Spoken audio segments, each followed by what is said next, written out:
जिवंत देव, जो पवित्र प्रभू येशू ख्रिस्त याच्या नावाला धन्यवाद देऊ। पौलाचे कोरिन्थीकरास दुसरे पत्र 12वा अध्याय याच्या पहिल्या वचनापासून मी आपल्यासाठी वाचतो। प्रौढी मिरवणे मला भाग पडते, तरी तसे करण्यापूर्वी काही फायदा नाही। मी प्रभूचे दृष्टांत व करणे यांच्याकडे आता वळतो। ख्रिस्ताच्या ठायी असलेला एक मनुष्य मला माहीत आहे, त्याला 14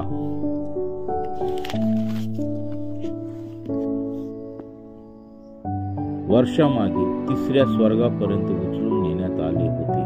त्याला सदैव नेण्यात आले किंवा विधेय असे नेण्यात आले हे मला ठाऊक नाही, देवाला ठाऊक आहे। त्याच मनुष्याविषयी मला माहीत आहे की त्या मनुष्याला सुखलोकात उचलून नेण्यात आले।